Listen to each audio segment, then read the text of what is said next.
Pemerintah cabut izin sawit dan kayu.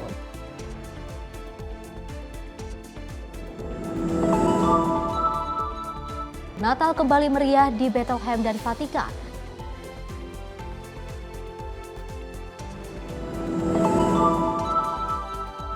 TNI AD membangun huntara di Padang.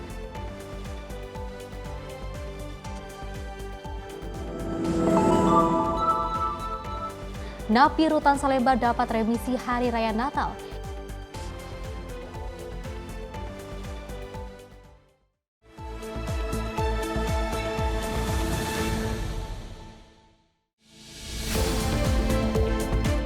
Halo pemirsa, selamat malam. Menyapa Indonesia Malam kembali hadir menemani Anda dengan beragam informasi menarik yang akan kami hadirkan untuk Anda. Bersama saya Pesi Rahmadi, inilah Menyapa Indonesia Malam selengkapnya.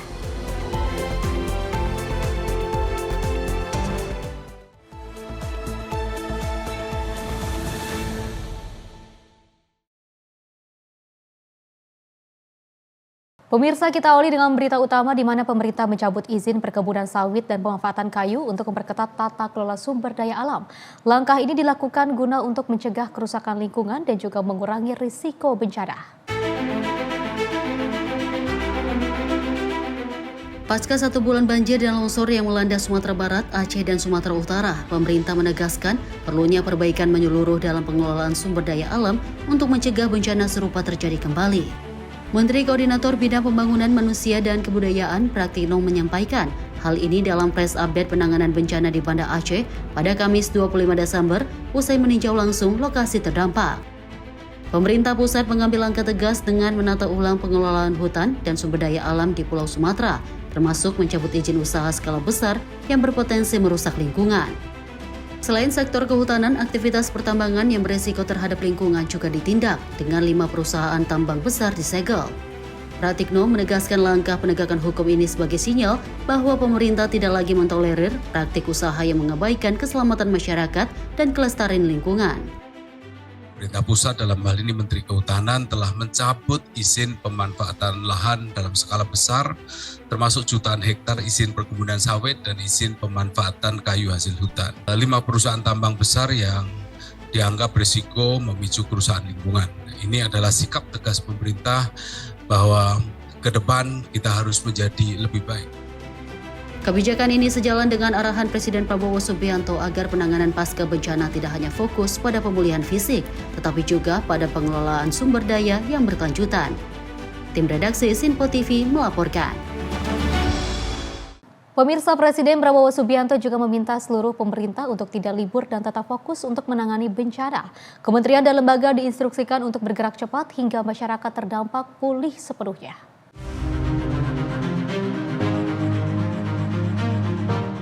Dalam konferensi pers di Banda Aceh pada Kamis 25 Desember, Menteri Koordinator Bidang Pembangunan Manusia dan Kebudayaan Pratikno menyampaikan perintah Presiden Prabowo Subianto agar seluruh kementerian dan lembaga bekerja tanpa henti dalam penanganan bencana di Aceh, Sumatera Utara, dan Sumatera Barat. Tujuannya memastikan kehidupan masyarakat terdampak benar-benar pulih. Pratikno menjelaskan pemerintah pusat bersama Badan Nasional Penanggulangan Bencana, TNI, Polri, dan pemerintah daerah terus mempercepat penanganan darurat serta fase transisi pemulihan. Dari 52 kabupaten kota terdampak, 12 sudah masuk fase transisi, sementara 10 kabupaten di Aceh memperpanjang status tanggap darurat untuk memastikan pemulihan berjalan optimal. Semua terus bekerja tanpa henti, mengerahkan seluruh sumber daya nasional untuk percepatan penanganan bencana di Aceh, di Sumatera Utara, dan di Sumatera Barat, sampai kehidupan dan penghidupan masyarakat bisa dipulihkan. Kita semua, para relawan, personel TNI dan Polri, petugas kesehatan, petugas PLN, Bulog, Pertamina, seluruh jajaran pemerintah daerah, dari provinsi, kabupaten, kota, sampai tingkat desa, yang bekerja keras bergotong royong di lapangan untuk terus memulihkan Sumatera. Fokus kita jelas, keselamatan, kebutuhan dasar harus segera terpenuhi, dan pemulihan dipercepat secepat-cepatnya. Alhamdulillah berkat gotong royong kita semua, dari 12 kabupaten kota di 52 kabupaten kota di 3 provinsi, statusnya sudah masuk ke transisi ke fase pemulihan. Mohon maaf ini. Meskipun demikian, di Provinsi Aceh masih ada 11 kabupaten yang akan memperpanjang status tanggap darurat, tapi saat ini masih dibahas. Semua ini dilakukan untuk memastikan upaya tanggap darurat yang dibutuhkan oleh warga bisa terlaksana dengan maksimal. Dan agar daerah benar-benar siap masuk ke fase pemulihan terkait distribusi bantuan. Stok logistik memadai, berlimpah di beberapa titik utama dan terus diupayakan untuk sampai menjangkau di seluruh desa-desa yang terisolir. Ini dilakukan baik melalui jalan darat, jalan udara, dan ini upayanya luar biasa, masuk menjangkau desa-desa yang terisolir. Dan saya mengajak seluruh jajaran pemerintah dan mengharapkan dukungan dari seluruh warga negara Indonesia untuk bersama-sama segera memulihkan kehidupan dan penghidupan warga Provinsi Aceh, Sumatera Utara, dan Sumatera Barat. Selain itu, pemerintah mempercepat pembangunan hunian sementara dan tetap bagi warga terdampak, serta menyalurkan bantuan melalui jalur darat, udara, dan laut, termasuk ke daerah yang masih terisolasi. Dalam momentum Natal 2025, Pratikno mengajak seluruh elemen bangsa untuk bahu-membahu membantu masyarakat terdampak agar proses pemulihan berlangsung cepat dan tepat sasaran. Tim redaksi Sinpo TV melaporkan. Pemirsa, Planetarium Taman Ismail Marzuki, Jakarta kini dipadati sejumlah pengunjung untuk menghabiskan waktu libur panjang. Tentunya para pelajar maupun anak-anak dapat belajar mengenai tata surya dan juga astronomi.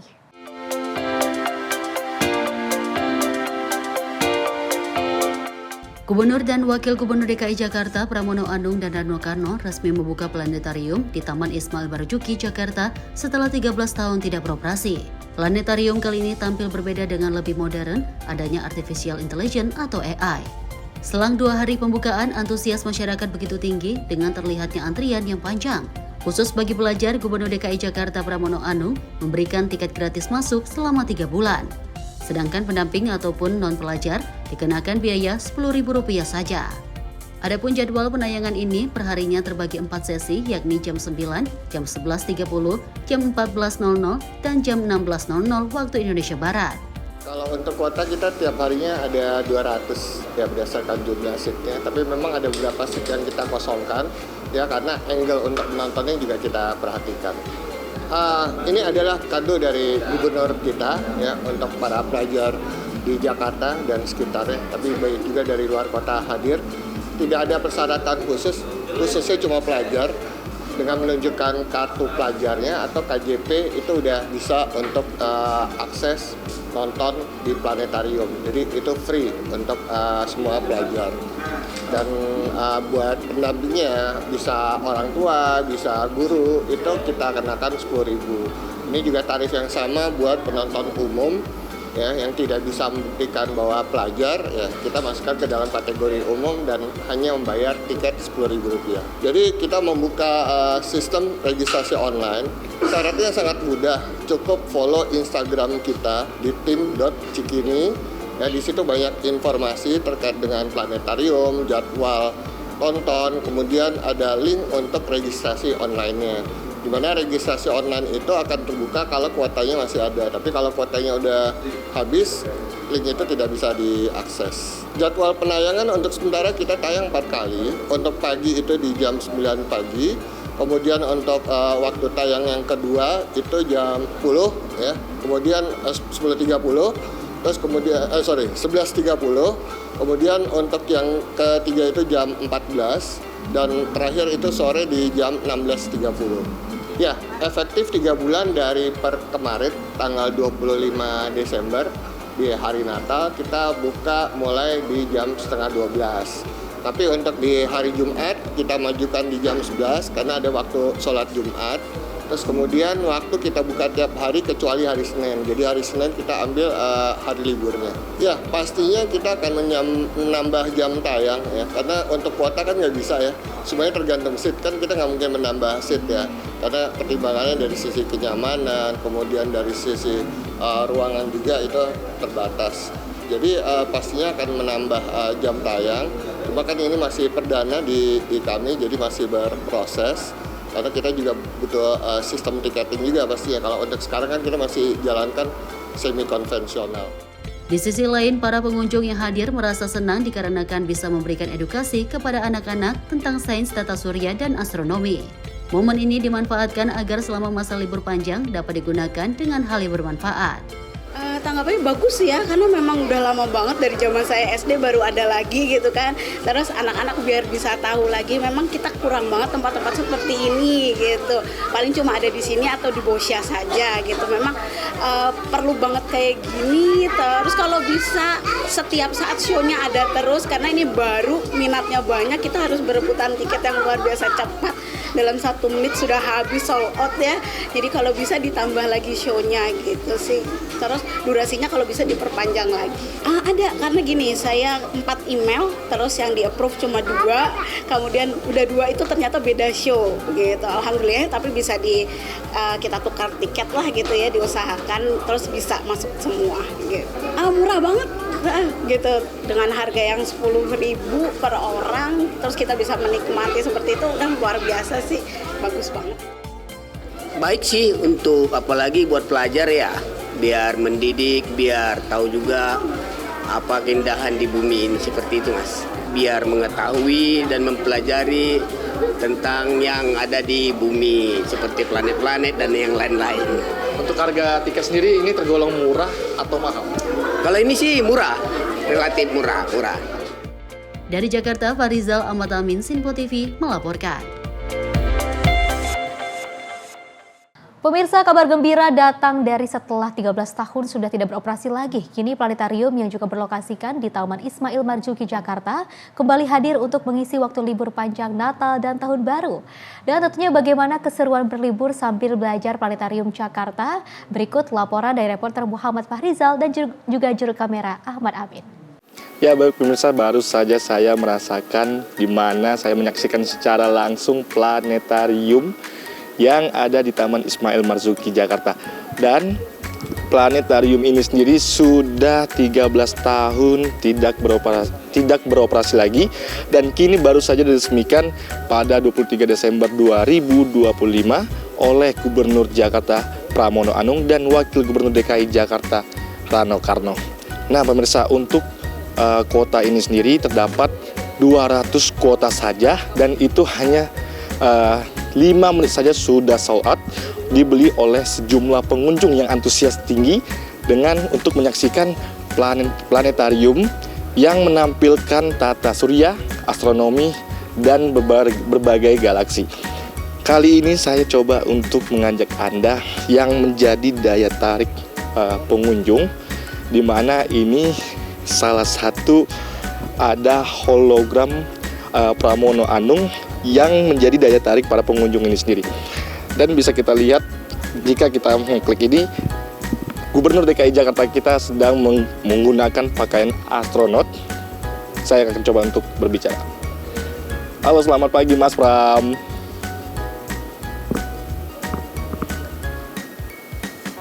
Halo, selamat pagi. Ada yang bisa saya bantu hari ini? Nah itu dia. Bagaimana kabar hari ini Mas Pram? Saya baik, terima kasih. Kegiatan cukup padat, tetapi selalu menyenangkan bisa bertemu warga dan memberikan informasi. Ada yang bisa saya bantu hari ini? Nah itu dia pemirsa, di mana hologram yang menjadi daya tarik Gubernur DKI Jakarta ini sendiri, selain menjadi gubernur juga ternyata menjadi hologram yang dengan kinerjanya cukup padat. Dan pemirsa juga itu dengan hanya merogoh kocek Rp10.000 saja, para pengunjung dapat menyaksikan secara langsung yang nantinya dapat disaksikan di planetarium yang ada di Taman Ismail Marzuki.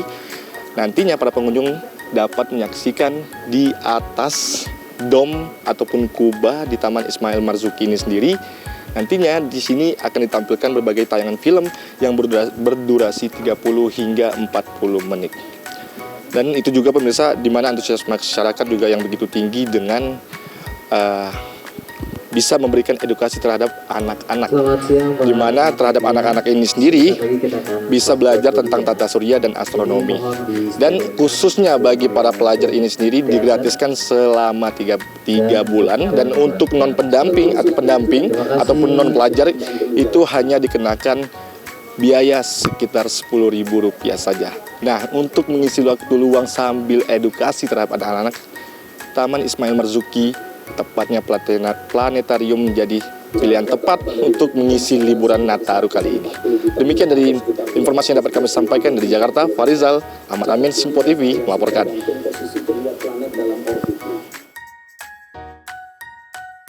Selain itu, pemirsa, guna untuk memeriahkan perayaan Natal dan akhir tahun 2025, Jakarta Light Festival digelar di Bundaran Hotel Indonesia, Jakarta Pusat. Tentunya pertunjukan cahaya dengan mengusung nuansa Natal ini mampu menarik sejumlah warga untuk menjadi tempat rekreasi alternatif.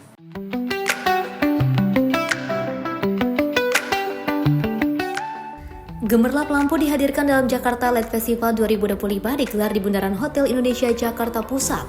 Dengan mengusung nuansa Natal, tatanan lampu dan instalasi cahaya yang dirancang khusus mampu menjadi magnet bagi warga untuk menikmati pengalaman visual suasana di malam Jakarta. Selain bisa berfoto bersama keluarga di gemerlapnya lampu dalam Festival Light 2025 ini, warga juga bisa menikmati live music. Seperti yang dilakukan salah satu warga Jakarta Utara, Samsul Hadi mengaku memang sengaja membawa keluarganya untuk menikmati Jakarta Festival Light di Bundaran Hotel Indonesia.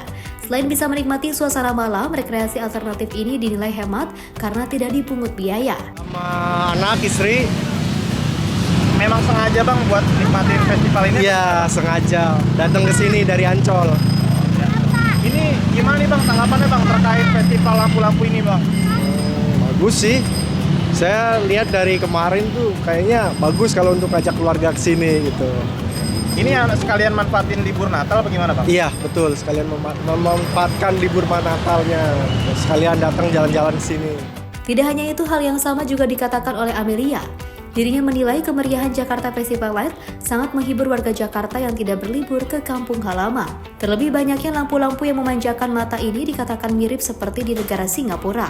Jadi saya baru tahu dari Instagram kalau misalnya hari ini tuh dari kemarin ya Light Festivalnya ada. Jadi saya nyusul suami saya ke kantor yang kebetulan deket sini, jadi kita strolling di jalanan ini. Berarti sama keluarga ya Bu ya? Sama keluarga ya. Bu, ini tanggapannya gimana Bu? Ini terkait lampu-lampu di sini nih Bu?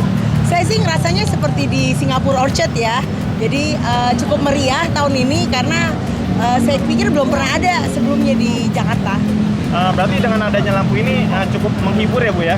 Menghibur sih, terutama kalau kita yang nggak mau kemana-mana, cukup di Jakarta aja, kita bisa keliling di malam hari dan cantik banget sih lampunya. Bu, ini kan temanya masih tema Natal nih Bu. Ya. Tanggapannya gimana nih Bu? Menurut saya sih justru toleransi beragama itu cukup terjalin baik ya di Jakarta berarti ya. Karena bukan hanya orang Kristen aja yang bisa foto-foto, buktinya saya lihat di sini semua agama ikut memeriahkannya juga.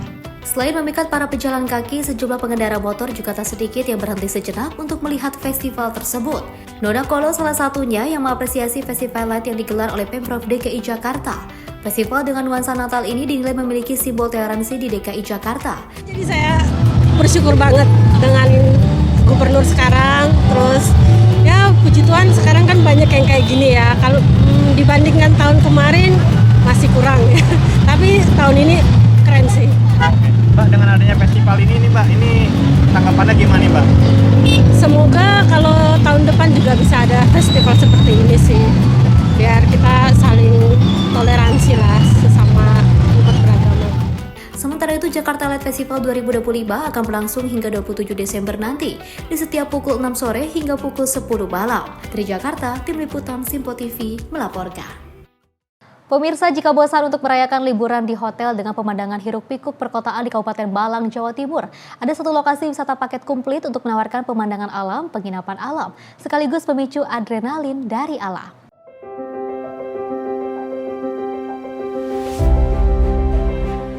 Lembah Bromo di kawasan Kecamatan Poncokusumo, Kabupaten Malang bisa menjadi alternatif libur panjang Natal dan Tahun Baru 2025-2026 adalah Bromo Amprong Village, destinasi wisata yang menawarkan paket komplit healing bersama alam. Mulai dari panorama alam yang hijau sepanjang mata memandang, tenda penginapan lengkap dengan gemercik air karena berada di sisi Sungai Amprong, dan river tubing buat kamu yang ingin merasakan dingin, segar sekaligus memicu adrenalin. Menurut pengunjung, ia memilih berlibur dan menginap di Bromo Amprong Village karena cocok untuk liburan keluarga. Selain itu, lokasinya yang berada di ketinggian dan masih asri membuat betah berlama-lama. Asalnya ini tuh pengalaman pertama ya Mas, main di tempat alam yang terbuka kayak gini. Ternyata seru banget, terus anak-anak juga senang banget. Apalagi yang river tubingnya itu seru banget. Karena tempatnya bersih, terus gate-nya juga banyak. Mereka ngarahinnya itu benar-benar sabar, teliti, jagain banget. Kalau yang anak kecil-kecil tuh benar-benar safety lah pokoknya. Terus seru banget. Sangat recommended, tempatnya bersih, nyaman, kita masuk itu semua spraynya juga harum, ya enak banget. Terus kamar mandinya juga banyak, deket-deket juga. Sementara menurut pengelola Bromo Amprong Village, jelang libur panjang Natal dan juga Tahun Baru 2025-2026, okupansi naik hingga 50% dibanding hari biasa. Namun dibanding tahun lalu menurun karena faktor cuaca kurang ideal. Nah, untuk Nataru ini sementara kita ada beberapa pengunjung yang sudah masuk, yang sudah reservasi. Karena memang kalau kita lihat mungkin ini insya Allah ada sedikit berbeda dengan tahun kemarin. Mungkin musim hujan ini juga pengaruhnya luar biasa, terutama dengan kondisi yang ada sekarang. Mungkin diperkirakan nggak sampai membludak, cuman ada beberapa yang sudah oke. Jadi sedikit berbeda dengan tahun yang kemarin. Berapa persen Pak okupansinya? Kurang lebih mungkin antara 45% sampai 50%. Iya. Tiket masuk wisata Rp10.000, harga sewa glamping mulai dari Rp850.000 hingga Rp1.000.000, Rp100 untuk tenda VIP, dan paket river tubing mulai Rp45.000. Dari Malang, Jawa Timur, jurnalis Simpo TV melaporkan. Pemirsa, Taman Mini Indonesia Indah Jakarta juga sudah tidak asing lagi bagi para masyarakat dalam menghabiskan waktu libur panjang dalam rangka perayaan Hari Natal dan menyambut Tahun Baru 2025 ke 2026. Ribuan pengunjung juga telah memadati Taman Mini Indonesia Indah untuk menikmati berbagai pertunjukan khas Nusantara. Libur panjang dalam rangka perayaan Hari Natal dan menyambut pergantian Tahun Baru 2026 dimanfaatkan oleh seluruh masyarakat untuk menghabiskan waktu bersama keluarga di tempat berbagai destinasi wisata. Salah satunya Taman Mini Indonesia Indah Jakarta menjadi tempat favorit sejumlah pengunjung agar dapat menikmati berbagai pertunjukan tarian maupun anjungan rumah adat dari seluruh provinsi. Korporat Sekretari Taman Mini Indonesia Indah, Agdia Yogandari, mengatakan bahwa jumlah pengunjung mencapai 10.000 dan akan terus meningkat di jam sore hari menuju malam hari. Agdia menyebut pihaknya menyediakan berbagai festival event yang salah satunya menjadi favorit masyarakat, yakni Tari Kecak dari Bali yang dihadirkan khusus untuk para pengunjung selama Nataru. Selain itu juga Taman Mini Indonesia Indah menghadirkan puluhan UMKM dengan menyediakan makanan khas Nusantara yang dapat dinikmati lidah para pengunjung lintas usia. Oh ya, jadi untuk tahun ini kebetulan Pekan Nataru ini kita mulai tanggal 19 sampai dengan tanggal 4 Januari. Temanya itu adalah hadiah dari jelajah budaya, adalah cerita yang penuh makna. Sebenarnya kenapa sih kayak gitu? Well, kita kan Taman Mini itu DNA-nya adalah budaya kan.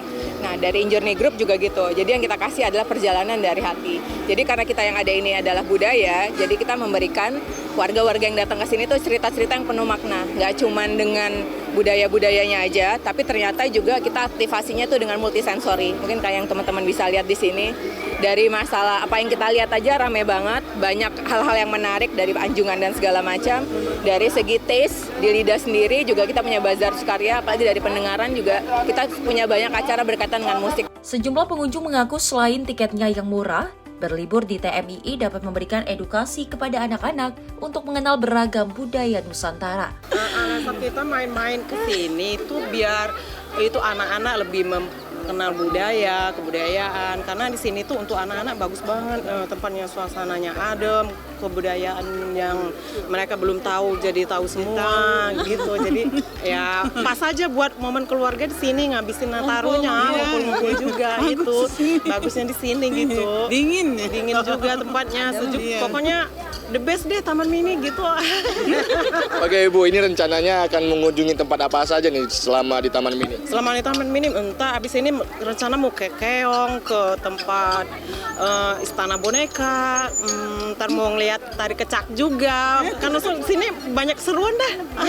Makanya kita jadi yang punya kesini, pokoknya semangat banget mau ke Taman Mini. Untuk harga tiket sendiri berapa Ibu? Tadi kita diperkenakan berapa? 35 ya. Tadi satu mobil 2,5 gitu kenanya sama mobilnya gitu. 35 per orang gitu. Ya untuk tiket segitu ya komen lah. No komen lah gitu ya untuk Nataru ibaratnya kan bukan hari biasa ya. Murce lah. Murce. Pokoknya happy dah di sini. Baru nyampe juga udah happy banget nih. Oke Ibu, terakhir Ibu, harapannya di perayaan Natal kali ini dan menjelang pergantian tahun 2026 ini seperti apa? Semoga tahun kedepannya lebih baik lagi. Pokoknya semua cuaca mendukung, nggak ada itu dah, nggak ada badai-badai atau apa. Soalnya tahun ini kayak banyak isu-isu itu ya, kayak mau badai lah, itulah banjir ya. Untuk keluarga kita yang di Sumatera, semoga cepat pulih. Untuk yang di Aceh, kita turut berduka juga. Ya untuk semua deh kita tahun ini, pokoknya gimana ya? Kita terharu juga, nggak bisa diungkapin kata-kata lagi dah. Baik Ibu, terima kasih banyak Ibu, selamat menikmati Ibu. Ya Mas, boleh diperkenalkan namanya terlebih dahulu dan dari mana? Nama saya Hendra dari Banyuwangi. Oke, ini liburan kali ini memilih Taman Mini ini sendiri atau sama keluarga sih Mas? Sama keluarga, sama adik. Apa sih yang menjadi alasan memilih Taman Mini sebagai libur Nataru kali ini? Ingin tahu aja karena baru pertama kali kesini. Ada beberapa tempat yang udah dikunjungi Mas? Baru satu tempat aja, belum keliling masih ini. Dua ya, Mi? Oh dua tempat iya. Rencananya mau ke tempat mana lagi Mas setelah ini Mas? Mau ke daerah utara sana habis ini. Ke mana ya? Utara pokoknya di sana. Oke Mas, untuk harga tiket sendiri ini kalau dari Mas sendiri gimana? Kalau bagi saya sih masih terjangkau ya untuk tiketnya. Dan saya harap ya pasti semua masyarakat untuk kalangan atas bawah pasti masih bisa masuk ke sini. Oke Mas, terakhir Mas, untuk harapannya di Natal kali ini dan pergantian tahun nanti 2026 ini seperti apa sih Mas? Harapannya ya pasti harus lebih baik lagi ya, dan harus lebih maju lagi untuk tahun ke depannya. Terima kasih ya Mas. Ya. Dari Jakarta, Fahrizal, Ahmad Amin, Simpo TV melaporkan. Pemirsa, bagi Anda yang ingin memberi kejutan berupa hantaran bingkisan ataupun hampers bertema Natal kepada orang-orang tersayang, keluarga dekat maupun rekan bisnis, kini Anda tidak perlu khawatir karena di Denpasar, Bali, salah satu produsen kue rumahan berkreasi dengan membuat kreasi kuliner unik berupa kue roll lukis bertema Natal. Selain sebagai hampers, kreasi kue roll lukis ini juga banyak diburu sebagai hidangan pelengkap saat acara kumpul keluarga di hari Natal. Inilah kreasi kue roll lukis dari salah satu pembuat kue rumahan di kawasan Denpasar, Bali yang jadi buruan jelang Hari Raya Natal. Meski pemesanan telah dibuka sejak sebulan lalu, mendekati perayaan Natal, permintaan konsumen justru semakin membludak. Di sisi lain, produksi kreasi kue ini dibatasi hanya 20 kue per hari. Karena melukis di atas kue tidaklah semudah melukis di atas kanvas atau media lainnya, yang digunakan melukis di atas sajian kue roll bukanlah cat, melainkan campuran adonan kue dengan tambahan sedikit pewarna khusus makanan. Proses melukis sekaligus mewarnai terlebih dulu dilakukan di atas kertas khusus. Selain harus memiliki jiwa seni, membuat kreasi kue satu ini juga harus dilakukan secara hati-hati. Karena jika melakukan kesalahan pembuatan sketsa animasi atau pewarnaan, secara otomatis tidak bisa dilukis kembali. Karena bertema Natal, hiasan animasinya pun harus tematik, salah satunya Santa Claus. Usai melukis Santa Claus, lukisan kue dimasukkan ke dalam oven selama 4 menit, dengan suhu sekitar 170 derajat Celcius. Setelah selesai di oven, lukisan kue ditaruh di atas loyang untuk selanjutnya dituangkan adonan kue dan kembali di oven selama 20 menit pada suhu 180 derajat Celcius. Setelah matang, dinginkan kue terlebih dahulu, lalu dicampurkan keju parut dan buttercream untuk selanjutnya digulung. Berkat sentuhan tangan sang ahli kue roll yang semula terlihat biasa kini menjadi luar biasa. Tambahan box cantik membuat hampers unik ini dijual di kisaran harga ratusan ribu rupiah. Natal ini kan identik sama Santa Claus. Jadi kalau kue biasanya diisiin beberapa variasi lah ya. Ada Santa Clausnya, terus ada beberapa variasi Natal. mereka tertarik gitu Pak dengan harga yang terjangkau. Saya ada macam-macam pilihan beberapa dan harganya juga terjangkau dan juga pastinya ada beberapa variasi Natalnya. Itu pemesanannya sudah dari kapan, Bu? Kita buka PO udah 1 bulan, sudah dari bulan November dan sampai saat ini juga masih bisa order.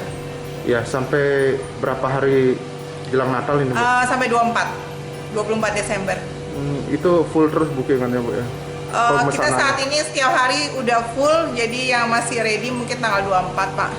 Selain membuat kreasi kue roll lukis bertema Natal, pembuat kue rumahan ini juga menerima pesanan beragam kue bertema Natal lainnya yang disesuaikan dengan keinginan pemesan, seperti kue cookies 3 dimensi dengan berbagai karakter unik. Dalam momentum Hari Raya Natal, beragam kreasi kue ramai dipesan dari berbagai daerah di Pulau Bali secara online. Menariknya, kreasi kue roll lukis bertema Natal ini membuat konsumen harus berpikir berkali-kali lipat sebelum memakannya, karena enggan untuk merusak lukisan yang terdapat pada kue. Dari Bali, Bagus Raditya, kontributor Sinpo TV melaporkan.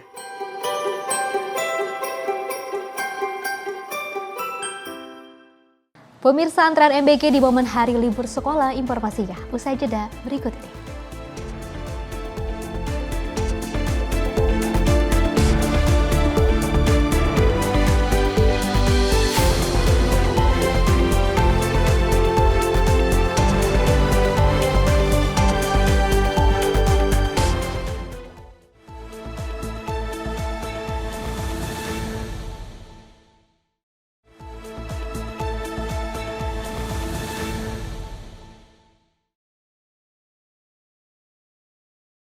Terima kasih pemirsa, Anda masih bersama kami dan kita lanjutkan informasinya. Perayaan Natal kembali berlangsung meriah di Bethlehem setelah 2 tahun dibayangi dengan Perang Gaza. Sementara itu di Vatikan, Paus Leo XIV memimpin misa malam Natal pertamanya di Basilika Santo Petrus. Ribuan warga dan peziarah memadati Manager Square di Bethlehem, tepi barat pada malam Natal. Suasana penuh sukacita ini menjadi tanda kembalinya perayaan Natal yang sempat ditiadakan selama 2 tahun akibat perang di Gaza. Pohon Natal raksasa kembali berdiri di alun-alun utama kota kelahiran Yesus Kristus tersebut. Pohon ini menggantikan simbol masa perang sebelumnya berupa patung bayi Yesus yang dikelilingi reruntuhan dan kawat berduri sebagai bentuk solidaritas terhadap penderitaan warga Gaza. Umat Kristen di Bethlehem menyambut perayaan ini sebagai harapan baru dan pemulihan spiritual setelah lama hidup dalam bayang-bayang konflik dan ketegangan kawasan. Sementara itu di Vatikan, Paus Leo XIV memimpin misa malam Natal pertamanya di Basilika Santo Petrus. Dalam homilinya, Paus pertama asal Amerika Serikat itu menekankan makna kerendahan hati dan kekuatan kasih dalam kisah kelahiran Yesus. Paus Leo XIV menyebut di tengah penderitaan kaum miskin dan tertindas, Tuhan menghadirkan sosok yang lemah sebagai sumber kekuatan untuk bangkit kembali. Perayaan Natal tahun ini pun menjadi simbol harapan dan perdamaian bagi umat Kristen di Tanah Suci maupun bagi dunia yang masih dilanda konflik. Tim redaksi Sinpo TV melaporkan. Pemirsa, perayaan Natal kembali digelar di kota Bethlehem tepi barat setelah sempat terhenti selama 2 tahun akibat perang Israel dan Hamas di Gaza. Suasana meriah dan juga penuh harapan kembali terasa di kota kelahiran Yesus Kristus saat umat Kristiani merayakan Natal dengan doa untuk damai. Perayaan Natal kembali digelar di kota Bethlehem pada hari Rabu 24 Desember 2025. Ini menjadi perayaan pertama setelah 2 tahun terhenti akibat konflik berkepanjangan antara Israel dan Hamas. Rekaman video menunjukkan kelompok pemuda-pemudi dan anak-anak menggelar pawai melintasi jalanan sambil memainkan musik Natal.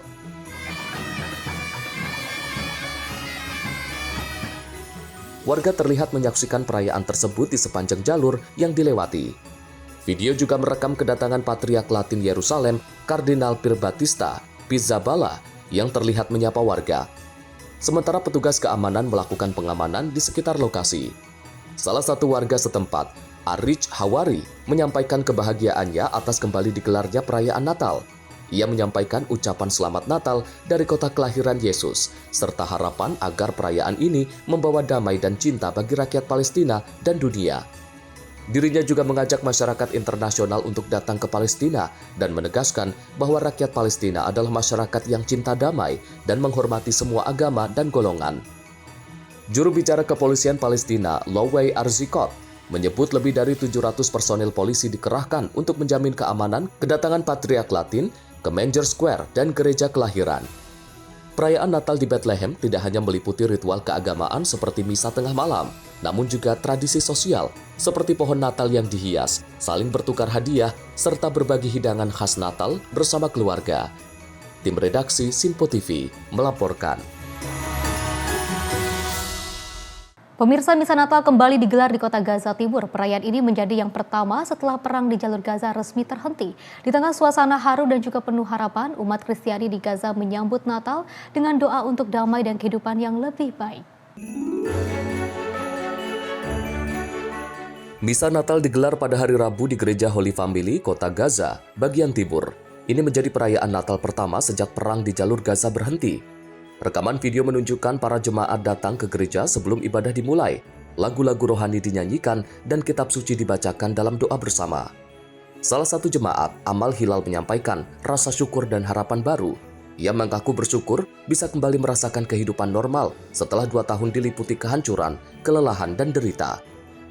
Ibadah ini digelar setelah gencatan senjata antara Hamas dan Israel resmi berlaku. Kesepakatan gencatan senjata ini mulai efektif pada Jumat 10 Oktober 2025 di bawah kerangka rencana 20 poin yang dikenal sebagai Trump Plan. Dalam kesepakatan tersebut, pertempuran dihentikan secara langsung. Seluruh sandera baik yang masih hidup maupun meninggal dunia akan dilepaskan, serta bantuan kemanusiaan diperbolehkan masuk ke wilayah jalur Gaza. Tim redaksi Sinpo TV melaporkan. Sementara itu, pemirsa, ratusan umat Kristen di Suriah berkumpul menjelang Natal di sebuah gereja yang pernah menjadi sasaran serangan mematikan. Di tengah duka dan juga kekhawatiran keamanan, mereka memilih untuk tetap beribadah dan juga meneguhkan iman. Dengan pengamanan ketat, umat gereja Mar Elias di kawasan Deila, pinggiran Damaskus, menggelar misa menjelang hari Natal. Di halaman gereja, sebuah pohon Natal bercahaya dipasang dengan foto-foto korban serangan yang terjadi pada bulan Juni lalu. 3 pria yang meninggal saat berusaha menghentikan penyerang dikenang sebagai pahlawan oleh jemaat. Tindakan mereka disebut telah menyelamatkan banyak nyawa. Imad Haddad, saudara salah satu korban, mengatakan perayaan ini adalah pesan damai dan kasih. Ia menyebut meski diliputi duka, umat Kristen tetap teguh dan tidak menyerah. Sementara itu, Tanah Al-Maksud, janda salah satu korban, mengaku tidak lagi merasakan suasana hari raya. Meski demikian, ia menghibur diri dengan keyakinan bahwa suaminya meninggal demi imannya. Serangan tersebut meningkatkan kekhawatiran komunitas Kristen di Suriah. Insiden ini terjadi di tengah upaya pemerintah baru yang didominasi kelompok Islam Sunni untuk mendapatkan kepercayaan kelompok minoritas agama. Pemerintah sementara Suriah mengutuk serangan terhadap minoritas, namun sejumlah pihak menilai otoritas masih kesulitan mengendalikan kelompok bersenjata di tengah transisi keamanan nasional. Serangan di gereja Mar Elias disebut sebagai yang pertama dalam beberapa tahun terakhir. Otoritas menyalahkan sel Islamic State meski kelompok tersebut tidak mengaku bertanggung jawab. Sebelum perang saudara Suriah pecah pada tahun 2011, umat Kristen mencapai sekitar 10% dari populasi. Ratusan ribu diantaranya telah melarikan diri akibat kekerasan dan ketidakpastian. Bagi mereka yang masih bertahan, perayaan Natal ini menjadi simbol keteguhan iman, sebagai harapan akan damai di tengah konflik yang belum sepenuhnya berakhir. Tim redaksi Sinpo TV melaporkan. Pemirsa, Presiden Ukraina Volodymyr Zelensky juga menyatakan terbuka untuk menarik pasukan dari wilayah industri timur negaranya, dan langkah ini diusulkan sebagai bagian dari upaya untuk mengakhiri perang dengan Rusia.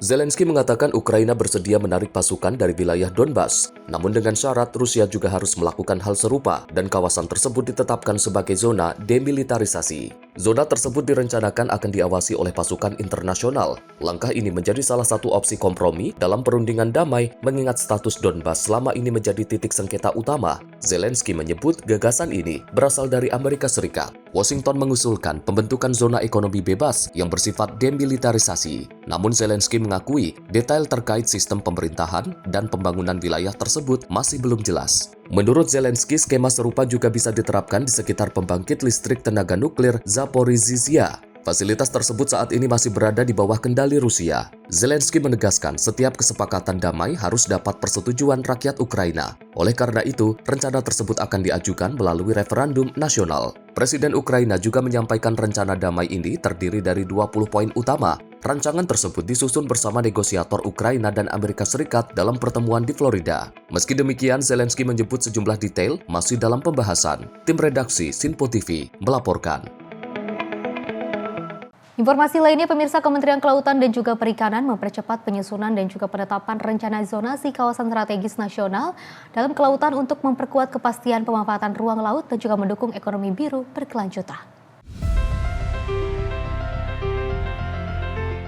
Pemerintah melalui Kementerian Kelautan dan Perikanan terus menggenjot zona kawasan strategis nasional guna pemanfaatan ruang laut. Direktur Jenderal Penataan Ruang Laut KKP, Kartika Listriana, mengatakan pemerintah telah menetapkan sejumlah KSN melalui peraturan Presiden hingga 2025. Kartika menyebut KSN yang telah ditetapkan antara lain KSN Kedung Sepur, KSN Ibu Kota Nusantara, KSN Gerbang Kertasusila, KSN Raja Ampat, dan KSN Banjar Bakula. Selain itu, KKP mencatat sejumlah KSN masih dalam tahap integrasi, antara lain Jabodetabek Punjur, Selat Sunda, Seram, serta kawasan perbatasan negara di Kalimantan dan Nusa Tenggara Timur. Kartika mengatakan percepatan zonasi KSN ditujukan untuk memberi kejelasan arah pemanfaatan ruang laut lintas sektor, mengurangi potensi tumpang tindih, dan mendorong kepastian berusaha. Menurutnya, proses percepatan zonasi KSN dilakukan bertahap sesuai mekanisme harmonisasi lintas kementerian dan lembaga hingga penetapan regulasi tanpa menetapkan tenggat waktu tertentu. KKP telah menindaklanjuti proses zonasi di sejumlah kawasan strategis, antara lain Maminasata, kawasan meliputi Makassar, Maros, Goa, dan Takalar, Batam Bintan Karimun, Taman Nasional Ujung Kulon, serta Teluk Bintuni. Upaya tersebut ditopang capaian penataan ruang laut kewenangan pemerintah pusat yang pada 2025 mencapai 122,23% dari target, serta zonasi pesisir kewenangan pemerintah daerah yang terrealisasi 100%. Berikutnya rencana zonasi kawasan strategis nasional atau yang kita kenal dengan KSN. Ini merupakan upaya pemerintah di dalam mengatur ruang wilayah yang memiliki pengaruh strategis secara nasional, baik terhadap kedaulatan negara, pertahanan dan keamanan, ekonomi, sosial budaya, lingkungan maupun kawasan warisan dunia. Hingga saat ini, sejumlah KSN telah ditetapkan melalui peraturan Presiden, meliputi Kedung Sepur, Jawa Tengah ini, IKN, Gerbang Kertasusila, Jawa Timur, Raja Ampat, dan Banjar Bakula, ini Kalimantan Selatan. Selain itu juga terdapat kawasan strategis nasional yang sedang dalam tahap integrasi, contohnya Jabodetabek Punjur, kemudian Selat Sunda, Seram, hingga kawasan perbatasan negara di Kalimantan dan Nusa Tenggara Timur. Pemerintah juga terus mendorong proses harmonisasi dan penetapan pada berbagai kawasan strategis nasional lainnya, serta telah menyusun dokumen final untuk sejumlah kawasan prioritas di berbagai wilayah Indonesia. Pada tahun 2025, capaian utama meliputi pembaharuan dokumen kawasan perbatasan negara Aceh dan kawasan strategis nasional Selat Sunda, serta tindak lanjut rencana zonasi pada kawasan strategis nasional strategis seperti Maminasata, Batam Bintan Karimun, Taman Nasional Ujung Kulon, dan Teluk Bintuni. Sementara itu, kinerja penataan ruang laut KKP sepanjang 2025 mencatat penerbitan 773 persetujuan kesesuaian kegiatan pemanfaatan ruang laut atau 128,83% dari target, serta kontribusi penerimaan negara bukan pajak sebesar 775,6 miliar rupiah. Hingga akhir 2025, KKP mencatat 25 provinsi telah memiliki peraturan daerah rencana tata ruang wilayah yang terintegrasi dengan ruang laut. Sementara 11 provinsi masih dalam proses integrasi dan 1 provinsi tidak memiliki wilayah laut. Selanjutnya, KKP akan memperkuat koordinasi lintas kementerian, lembaga, dan pemerintah daerah untuk mempercepat penetapan dan implementasi zona KSN sebagai instrumen pengendalian pemanfaatan ruang laut yang tertib dan berkelanjutan. Dari Jakarta, tim redaksi Sinpo TV melaporkan. Jadi pemimpin Korea Utara Kim Jong-un memantau langsung uji coba sistem persenjataan terbaru negaranya. Selain uji rudal, Kim Jong-un juga meninjau pembangunan kapal selam Masukami yang strategis bertenaga nuklir yang diklaim akan memperkuat daya tangkal Korea Utara. Pemimpin Korea Utara Kim Jong-un menyaksikan uji coba penembakan rudal baru anti pesawat ketinggian tinggi dan jarak jauh yang masih dalam tahap pengembangan. Gambar yang dirilis kantor berita resmi KCNA pada hari Kamis 25 Desember 2025 menunjukkan Kim Jong-un memantau peluncuran rudal dari pusat komando. Rudal terlihat meluncur ke langit meninggalkan jejak asap tebal.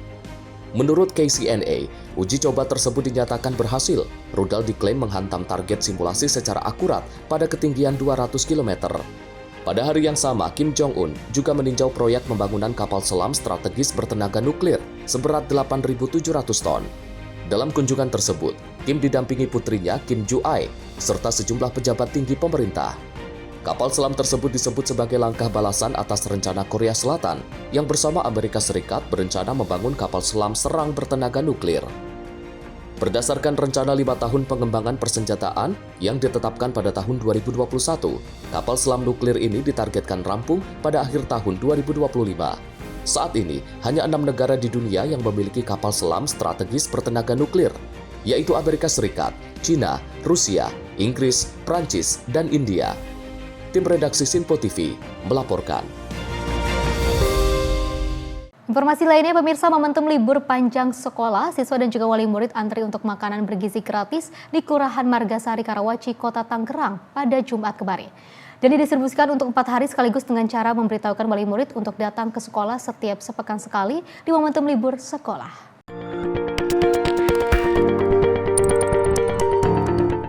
Siswa dan wali murid mengantri pendistribusian MBG di momentum hari libur sekolah yang disalurkan setiap sepekan sekali untuk jatah 4 hari sekaligus. Berdasarkan keterangan Kepala Sekolah SDN Pasar Baru 3, Sibri Abdul Rozak menyampaikan ini adalah distribusi pertama MBG di momen libur sekolah.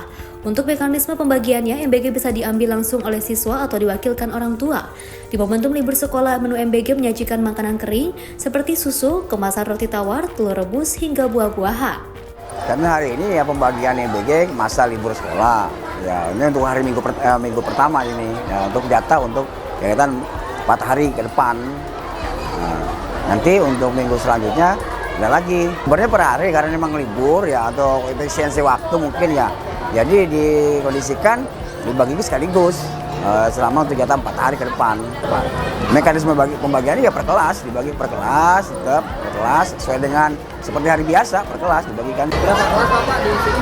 Kalau di sini kebetulan ada 12 rombel ya. 6 kelas 12 rombel dengan jumlah murid 350 dari kelas 1 sampai kelas 6. Yang dibagikan MBG juga? Iya, semua kelas, tingkatan kelas dibagi semua. Untuk menunya sendiri Pak tahu Pak? Ya menunya variatif.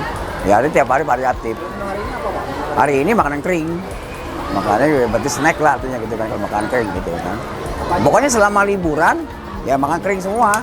Gitu. Apa aja itu Pak? Ya tadi kan kalau kita hari ini kan susu ya kan dengan buah, kemudian ada tadi makanan mengandung karbohidrat, ya kan tadi kan kayaknya ada roti gitu kan ya. Menerima MBG di momen libur sekolah, salah satu wali murid, Ella Nurella, mengungkapkan dirinya harus mengambil MBG yang didistribusikan setiap sepekan sekali. Untuk menu pekan ini, menurut Ella, menu MBG lengkap dengan protein, vitamin, dan karbohidrat, seperti ada susu, roti, hingga buah-buahan. Oh iya, kalau liburan kayak begini seminggu sekali katanya ngambilnya. Jadi mulai diperwakilkan sama orang tuanya. Karena anak-anak kan masih liburan. Sebenarnya mah nggak usah lah kalau liburan mah. Kan kita juga mau liburan ya, tapi nggak apa-apa, alhamdulillah nih. Mau di-spill nggak MBG-nya? Boleh. Nih ada buah-buahan nih, ada pisang, ada susu, pakai es, kalau nggak pakai es, ada susu, terus ada roti, boleh ditawar. Ada apa lagi tuh? Ini ada keju. Oh, ada telur. Lengkap sih ya. Ada protein, ada karbo, ada vitamin, susu. Top deh. Ini katanya untuk seminggu. Seminggu ya. Senin pisang, Selasa jeruk, Rabu manggis. Berarti seminggu kemudian balik lagi untuk ambil? Iya, setiap hari Senin kita ngambil lagi ke sini. Nanti kita tunggu koordinasi dari kepala sekolah, dari wali kelas kita masing-masing. Dalam pantauan, distribusi MBG dibagikan dengan cara mengantri di depan kelas hingga dibagikan ruang kelas. Adapun menunya, susu kemasan, roti tawar, telur rebus, keju, bacang, hingga buah-buahan seperti pisang, jeruk, salak, kelengkeng, hingga manggis. Tim kontributor Sinpo TV melaporkan. Pemirsa, apel pemberangkatan personil Polri ke wilayah bencana. Informasinya usai jeda berikut ini.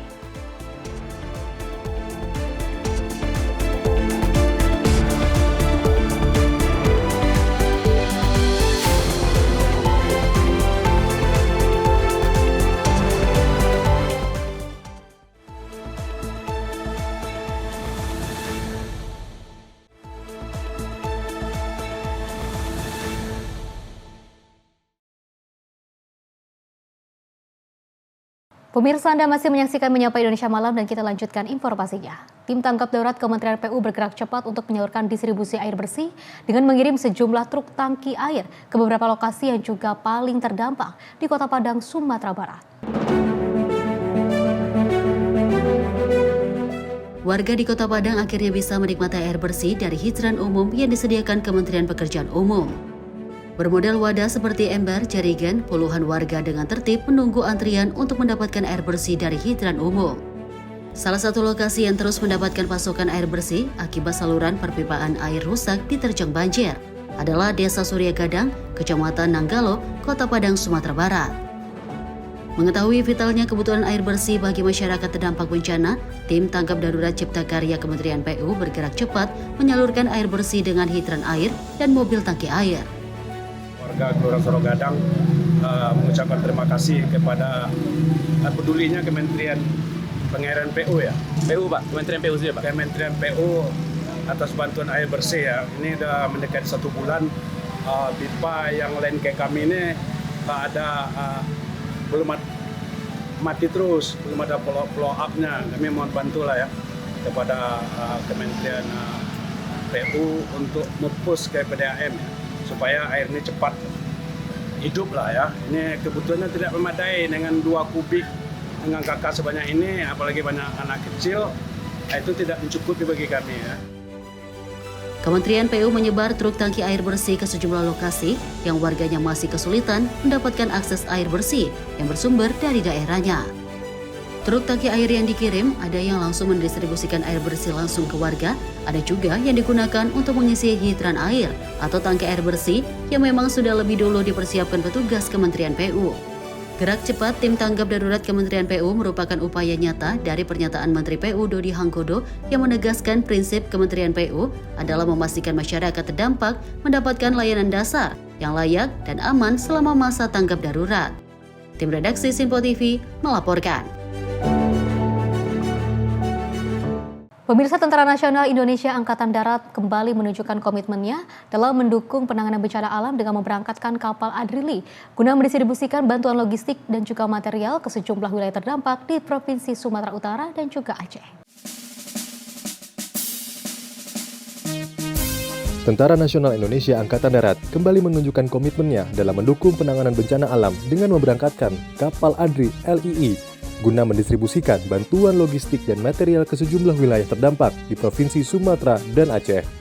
Pemberangkatan kapal Adri LII dilaksanakan pada Kamis 25 Desember 2025 pukul 9.30 waktu Indonesia Barat dari Jakarta dengan rute pelayaran Jakarta, Belawan, Lok Sumawe, Malayahati, dan kembali ke Jakarta. Kapal tersebut dipimpin oleh Komandan Kapal Adri LII, Letkol CBA Timur Arfiansyah dengan jumlah awak kapal sebanyak 37 personil.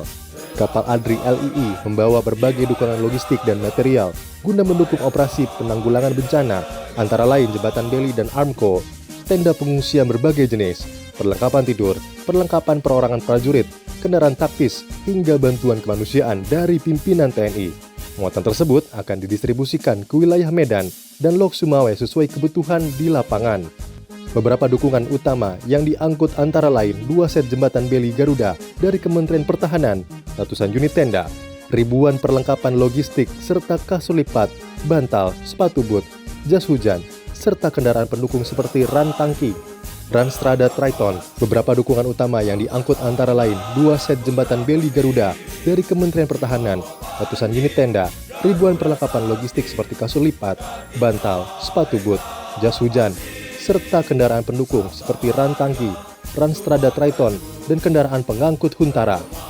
Kapal Adri LII juga mengangkut bantuan kemanusiaan berupa pakaian, alat tulis, bahan disinfektan, makanan siap saji, logistik kesehatan, serta toran penampung air untuk masyarakat terdampak bencana di Aceh dan Sumatera Utara. Bantuan tersebut merupakan bentuk perhatian dan kepedulian TNI AD terhadap keselamatan dan pemulihan kehidupan masyarakat pasca bencana. Melalui pengiriman ini, TNI AD menegaskan komitmennya untuk selalu hadir di tengah rakyat, memberikan dukungan nyata dan percepatan penanganan bencana serta pemulihan infrastruktur dan kehidupan sosial masyarakat di wilayah terdampak.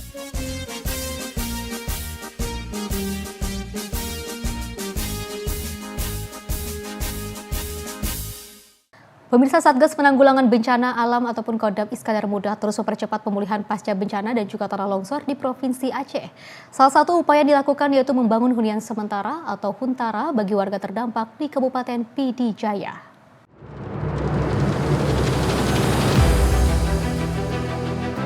Satgas Gubenkal Kodam Iskandar Muda bersama pemerintah pusat dan daerah melaksanakan pembangunan hunian sementara bagi korban banjir dan tanah longsor di Kabupaten Pidi Jaya Aceh. Pembangunan huntara ditujukan untuk memberikan tempat tinggal sementara yang layak, aman, dan manusiawi selama masa transisi sebelum hunian tetap dibangun.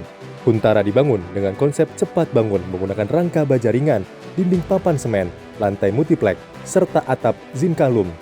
Selain unit tempat tinggal, fasilitas pendukung juga disiapkan seperti dapur umum, sanitasi, dan tempat ibadah. Satu unit huntara kopel dibangun untuk 5 kepala keluarga dengan progres pembangunan telah mencapai sekitar 50%. Adapun proses pembangunan dilakukan oleh personil gabungan Yonzipur 16 dan Zeni Kodam Iskandar Muda. Huntara diprioritaskan bagi warga dengan rumah rusak berat, hilang, atau berada di wilayah rawan bencana. Tim redaksi Sinpo TV melaporkan. Sementara itu, pemirsa, TNI Angkatan Darat melalui jajaran Kodam 20 TIB melaksanakan kegiatan perbantuan pembangunan hunian sementara atau huntara bagi masyarakat terdampak bencana tanah bergerak di Jorong Ayah Angek, Nagaria Koto Tinggi, Kecamatan Gunung Ome, Kabupaten 50 Kota pada Jumat 26 Desember 2025. Pembangunan huntara tersebut dikerjakan oleh personil TNI dari Kodim 0306-50 Kota, Batalion Infanteri 131-BRS, dan Densipur 2-PS yang dipusatkan di lapangan bola sebelum Museum PDRI Jorong Ayah Angek. Kegiatan ini bertujuan menyediakan tempat hunian sementara yang layak bagi warga terdampak bencana. Huntara yang dibangun memiliki kapasitas 60 kepala keluarga dengan luas lahan sekitar 6.680 meter persegi. Terdiri dari 12 barak, masing-masing barak diperuntukkan bagi 5 kepala keluarga. Hingga saat ini progres pembangunan menunjukkan perkembangan bertahap, antara lain pengecoran lantai barak 4 mencapai 30%, perangkaan baja ringan barak 1 sebesar 35%, serta barak 2 sekitar 10%. Melalui kegiatan ini, TNI AD terus menunjukkan komitmennya dalam membantu pemerintah daerah dan masyarakat dalam penanggulangan bencana serta percepatan pemulihan kondisi warga terdampak. Tim redaksi Sinpo TV melaporkan. Di sisi lain, pemirsa, Kepolisian Republik Indonesia menggelar apel pemberangkatan personil dalam rangka untuk penanggulangan bencana di wilayah Aceh dan Sumatera pada Jumat 26 Desember di lapangan Bayangkara Mabes Polri.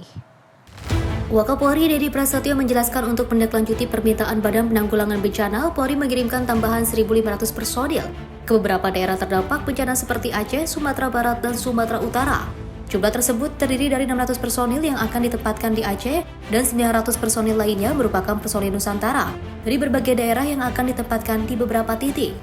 Dedi mengatakan bahwa Polri juga menyiapkan tambahan personil dari sejumlah daerah seperti Sumatera Selatan, Banten, Daerah Istimewa Yogyakarta, Nusa Tenggara Barat, Kalimantan Timur, dan Sulawesi Selatan. Dengan demikian, total personil Polri yang terlibat dalam penanganan bencana di Sumatera dan Aceh mencapai 8.613 orang. Saat ini 159,35 ton bantuan logistik telah disalurkan ke 3 wilayah terdampak dengan dukungan 7 helikopter, 4 kapal, serta 2 pesawat udara.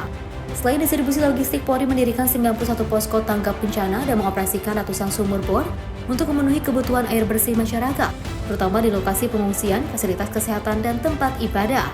Jadi semua total 1.500 orang yang akan kita berangkatkan sampai dengan akhir tahun ini. Kemudian untuk pengerahan jumlah personil Polri yang terlibat saat ini ada 8.613 personil.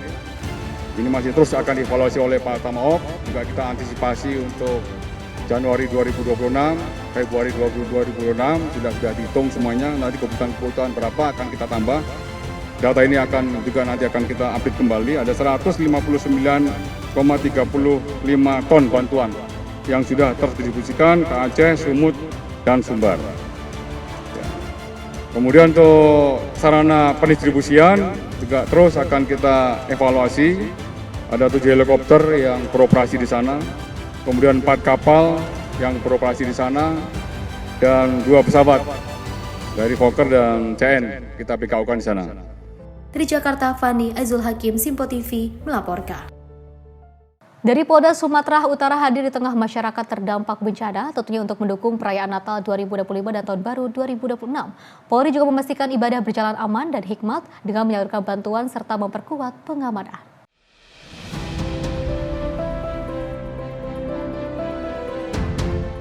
Dalam rangka perayaan Natal 2025 dan Tahun Baru 2026, Polda Sumatera Utara menunjukkan kehadiran negara di tengah masyarakat terdampak bencana, sesuai instruksi Presiden Prabowo Subianto.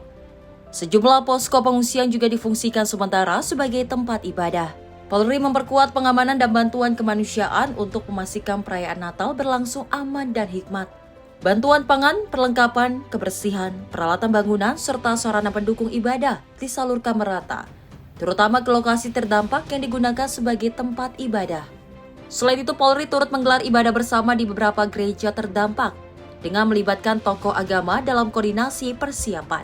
Langkah ini menegaskan komitmen pemerintah untuk memastikan umat Kristiani dapat merayakan Natal dengan damai, sekaligus mempercepat pemulihan pasca bencana melalui pendekatan kemanusiaan. Tim redaksi Simpo TV melaporkan. Pemirsa, Basarnas bersama TNI dan Polri terus memasifkan pengiriman logistik melalui jalur udara ke sejumlah desa yang masih terisolir akibat akses jalan terputus di Kabupaten Tapanuli Tengah, Sumatera Utara. Pengiriman logistik melalui helikopter ini dilakukan agar masyarakat di wilayah terdampak tidak mengalami kesulitan untuk mendapatkan bahan makanan dan kebutuhan pokok mengingat akses darat belum bisa dilalui kendaraan.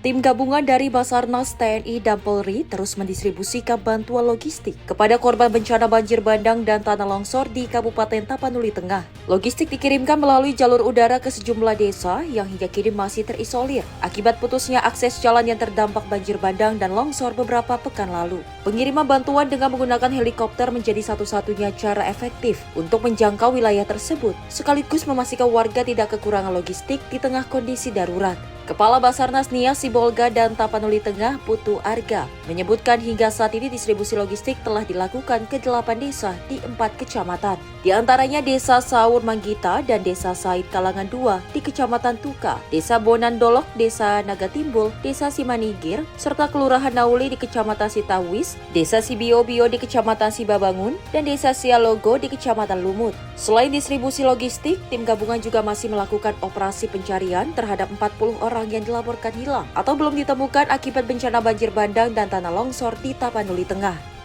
Di wilayah itu ada 4 kecamatan, namun ada sekitar 8 ataupun wilayah-wilayah memang yang aksesnya kami langsung lewat udara untuk mengcover wilayah-wilayah yang terpapar banjir iklim. Untuk perkembangan pagi hari ini dalam pencarian masih 40 orang dan 1 di wilayah Sibolga. Hingga saat ini jumlah korban meninggal dunia akibat banjir bandang dan tanah longsor di Kabupaten Tapanuli Tengah tercatat mencapai 131 orang. Sementara itu sebanyak 10.887 warga terpaksa mengungsi ke tempat yang lebih aman. Dari Tapanuli Tengah, Sumatera Utara, Saipul Nahdi, Simpo TV melaporkan. Misi kemanusiaan TNI Angkatan Udara tak hanya untuk membawa bantuan logistik, namun juga menghadirkan momen haru di tengah masyarakat terdampak bencana. Di Kabupaten Gayo Lues, Aceh, warga desa menyambut kedatangan helikopter TNI AU dengan ungkapan syukur sederhana, namun penuh makna.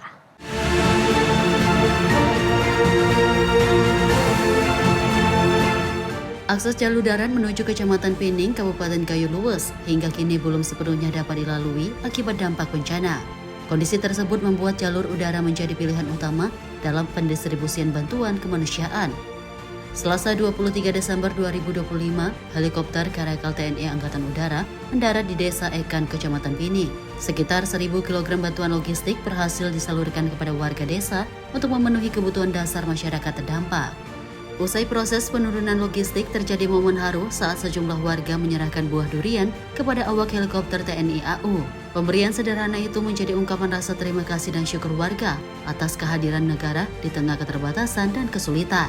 Hadiah durian yang diberikan sebagai simbol kedekatan prajurit dan rakyat, serta penyemangat di tengah padatnya misi kemanusiaan dan tantangan cuaca di lapangan. Momen ini menjadi gambaran bahwa di balik misi logistik dan operasi udara, terdapat nilai kemanusiaan, kebersamaan, dan saling menguatkan. Jihan Nabila, Sinpo TV, melaporkan.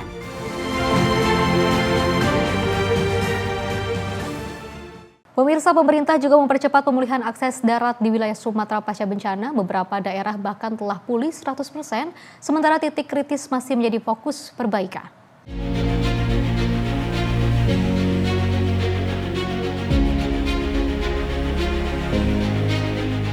Pemerintah terus mendorong pemulihan akses darat di wilayah Sumatera yang terdampak bencana. BNPB melaporkan sejumlah daerah bahkan telah berhasil memulihkan infrastruktur hingga 100%. Kepala Pusat Data Informasi dan Komunikasi Kebencanaan BNPB, Abdul Muharri menyebut, sejumlah titik krusial menunjukkan kemajuan signifikan berdasarkan data Kementerian PUPR.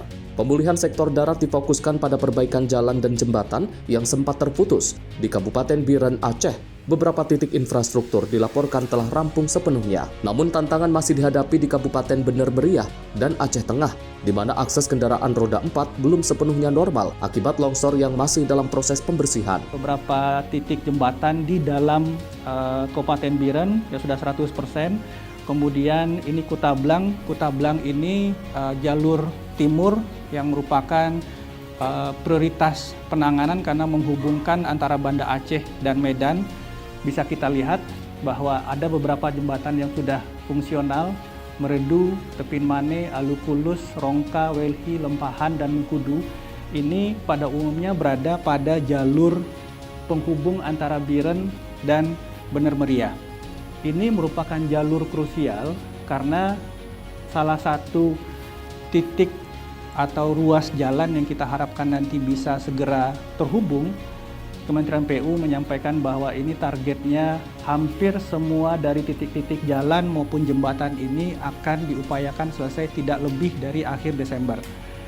Akses jalan ini tahap demi tahap itu bisa terbuka dan kita harapkan pada akhir Desember itu sudah bisa ditempuh baik roda 2 dan roda 4. Tentu saja arus orang, barang, alat berat, logistik, dan lain-lain itu akan bisa lancar dan proses pemulihan di awal tahun nanti akan lebih cepat dan signifikan. Selain jalur utama, pemerintah juga mengupayakan pembukaan akses melalui jalur lintas barat dari Nagan Raya menuju Aceh Tengah. Penyelesaian jembatan Kureng Betong menjadi fokus utama dengan progres mencapai 70% dan ditargetkan rampung akhir pekan ini. Percepatan ini dinilai penting untuk melancarkan distribusi logistik dan mendukung pemulihan ekonomi serta sosial masyarakat pada awal 2026. Tim redaksi Sinpo TV melaporkan.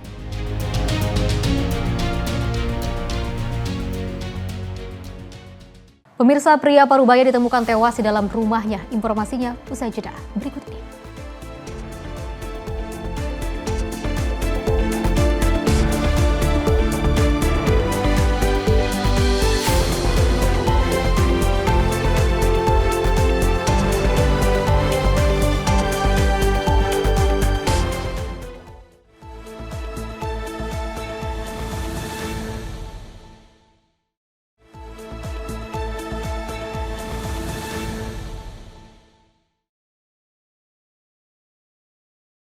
Terima kasih pemirsa, Anda masih bersama kami dan kita lanjutkan informasinya. Berkah Natal di 2025 dirasakan puluhan narapidana rumah tahanan kelas 1 Salemba, Jakarta Pusat yang mendapatkan pemotongan masa hukuman. 81 diantaranya mendapatkan remisi Natal dengan 1 diantaranya langsung bebas. Keceriaan nampak terpancar di wajah sejumlah narapidana rumah tahanan kelas 1 Salemba, Jakarta Pusat usai ibadah misa Natal digelar pada Kamis siang tadi. Momen Hari Raya bagi narapidana yang beragama Kristen ini ternyata membawa berkah tersendiri bagi mereka. Bagaimana tidak, dari jumlah keseluruhan sebanyak 2.398 narapidana dan tahanan yang mendekam, Kementerian Imigrasi dan Pemasyarakatan memberikan pemotongan masa hukuman atau remisi kepada 81 narapidana. Dari 81 napi, 80 orang mendapatkan remisi khusus 1 dengan besaran remisi hingga 2 bulan. Sedangkan 1 orang napi mendapat remisi khusus 2 atau langsung bebas. Kepala Rutan Salemba Wahyu Trautomo menuturkan remisi diberikan kepada para narapidana beragama Kristen yang berkelakuan baik selama menjalani masa hukuman. Selama mendekam di balik tingginya tembok penjara, para narapidana telah mendapatkan pembinaan dan keterampilan agar bisa bertahan hidup ketika bebas dan bersosialisasi dengan masyarakat. Kami menyerahkan remisi khusus Natal bagi rekan-rekan kami narapidana yang beragama Kristen yang sejumlah 81 orang yang mendapatkan remisi, di mana dibagi menjadi 80 orang itu mendapatkan RK1, kemudian 1 orang mendapatkan RK2. RK2 itu sebenarnya yang langsung bebas, dan kebetulan yang 1 orang ini sudah bebas beberapa hari yang lalu karena bebas PB, pembebasan bersyarat. Itu yang dapat kami sampaikan, bahwa ini adalah bentuk apresiasi kami kepada para narapidana yang memiliki perilaku yang baik, kemudian aktif dalam mengikuti program pembinaan di dalam Rumah Tahanan Negara Kelas 1 Jakarta Pusat. Demikian. Pada momen penyerahan berkas remisi, para narapidana juga sempat melakukan aksi doa bersama untuk para korban bencana banjir dan tanah longsor di Aceh, Sumatera Utara, dan Sumatera Barat. Dari Jakarta, Dio Walau, Simpo TV, melaporkan. Pemirsa, warga Kabupaten Goa, Sulawesi Selatan digegerkan dengan penemuan jasad seorang tukang cukur bersimbah darah. Pasalnya korban terakhir terlihat membeli kue sebelum akhirnya ditemukan tewas di dalam rumahnya. Beginilah suasana Jalan Daeng Tata Laba, Kelurahan Mangasa, Sungai Minasa, Kabupaten Goa, Sulawesi Selatan, pasca ditemukannya jasad seorang tukang cukur bernama Hairon. Jasad korban ditemukan di rumahnya dalam kondisi terkapar dan mulut mengeluarkan darah. Korban sebelumnya tinggal seorang diri dan juga membuka usaha jasa potong rambut dan terakhir terlihat pada pagi hari saat membeli jajanan kue. Warga kemudian curiga lantaran hingga malam hari korban tak membuka usaha potong rambut hingga akhirnya warga mendobrak pintu rumah dan menemukan jasad korban. Saya masuk cek itu sekitar jam 7 lewat. Ini kan biasanya cukurannya, tempat cukurnya ini terang. Kenapa dari awal sepi sampai jam 7 lampu tidak ada yang menyala, walaupun rumahnya yang di belakang tidak menyala. Sehingga saya punya istri mendesak pergi ke cek, ini pasti ada apa-apanya nih. Karena itu bandernya depan itu tidak masuk, motornya ada, sementara tidak ada orang yang di dalam. Sehingga saya punya masuk lagi Pak, saya video ki. Nah, saya masuk cek, awalnya saya cek itu dia punya kamar mandi. Saya cek karena kerang jalan, tapi nil tidak ada. Sekali saya senter masuk kamarnya, sudah terlentang di atas tempat tidurnya. Petugas Inafis Satreskrim Polres Goa dan Dokpol Bayangkara Makassar yang tiba di lokasi kejadian langsung memasang garis polisi dan menggelar olah tempat kejadian perkara. Polisi pun menemukan sejumlah obat-obatan yang diduga milik korban. Sementara hasil pemeriksaan sementara polisi belum menemukan adanya bekas penganiayaan atau tanda-tanda kekerasan di tubuh korban. Hasil pemeriksaan olah TKP kami lakukan itu sampai saat ini belum ditemukan tanda-tanda kekerasan baik di TKP sendiri maupun di tubuh korban. Tapi bisa diduga kuat karena penyakit. Ya, dugaan sementara seperti itu. Petugas Satreskrim Polres Goa hingga kini masih menyelidiki penyebab pasti tewasnya Hairudin dan mengamankan sejumlah obat-obatan sebagai barang bukti. Petugas setempat hanya melakukan pemeriksaan visum luar di tubuh korban karena keluarga korban menolak untuk dilakukan otopsi. Keluarga korban menduga Hairudin meninggal karena penyakit MA akut yang juga dideritanya. Dari Kabupaten Goa, Sulawesi Selatan, jurnalis Simpo TV melaporkan. Peristiwa lainnya, pemirsa, 3 dari puluhan pelaku pembakaran Mapolsek Muara Batang Gadis, Kabupaten Mandailing, Natal, Sumatera Utara berhasil ditangkap oleh petugas. Ketiga tersangka kini harus mendekam di jeruji besi dan terancam pidana maksimal 12 tahun penjara. Pelaku pembakaran kantor Polsek Muara Batang Gadis ditangkap petugas kepolisian Polres Mandailing Natal dan Brimopolda Sumatera Utara. Ketiganya diduga terlibat aksi pembakaran dan pengrusakan kantor Polsek yang dilakukan bersama puluhan warga Muara Batang Gadis lainnya.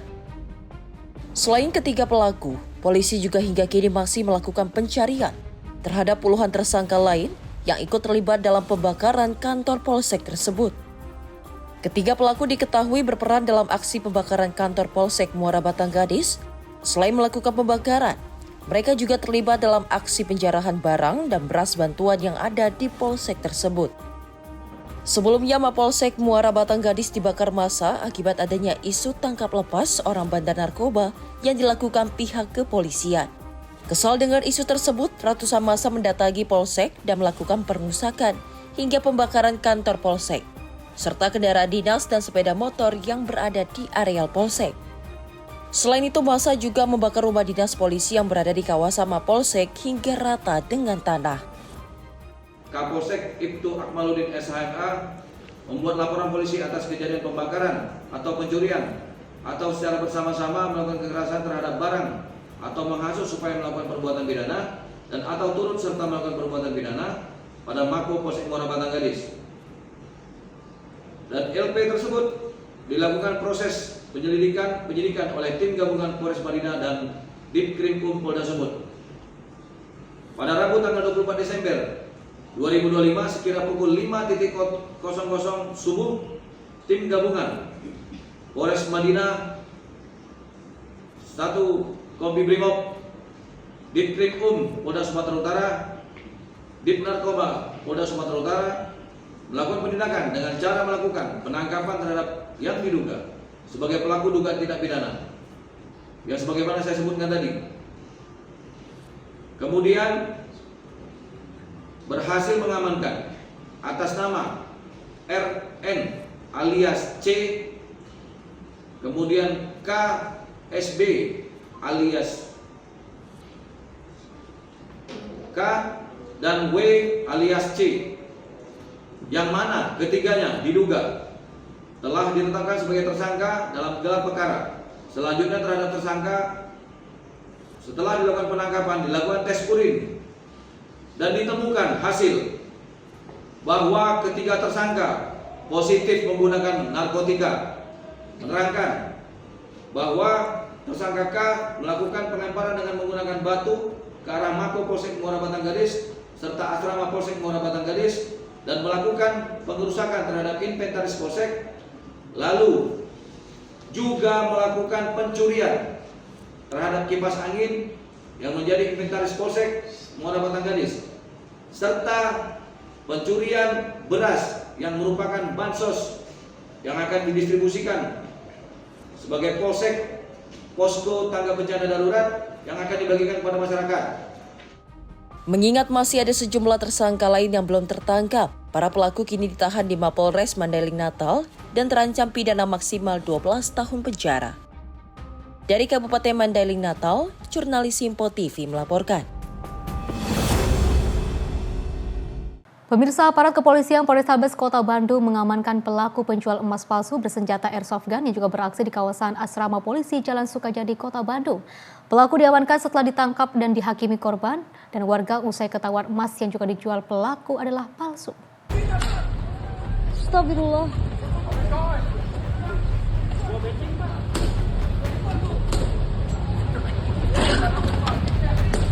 Pak, tolongin, Pak. Pelaku berinisial HU hanya tertunduk lesu saat digelandang aparat kepolisian dari Satuan Reserse Kriminal Polrestabes Kota Bandung di Mapolrestabes Bandung pada Kamis 25 Desember 2025 sore. Pelaku diamankan bersama barang bukti, jaket ojol, sepeda motor, dan pistol airsoft gun yang digunakan pelaku saat beraksi. Pelaku disangka menjual emas palsu kepada penjual emas di pinggir jalan dengan menawarkan harga 7 juta rupiah. Namun aksi pelaku gagal karena diketahui emas yang dijualnya palsu. Korban bersama warga mengejar pelaku dan berhasil menangkapnya, meskipun pelaku menembakkan pistol airsoft gun kepada korban dan warga. Aksi penangkapan pelaku ini viral di media sosial. Kapolrestabes Bandung Kombes Pol Budi Sartono mengungkapkan pelaku beserta istrinya yang merupakan warga Pekalongan melakukan penipuan tersebut karena kehabisan uang saat berlibur di Kota Bandung. Jadi kejadiannya itu pada hari Rabu tanggal 24 Desember.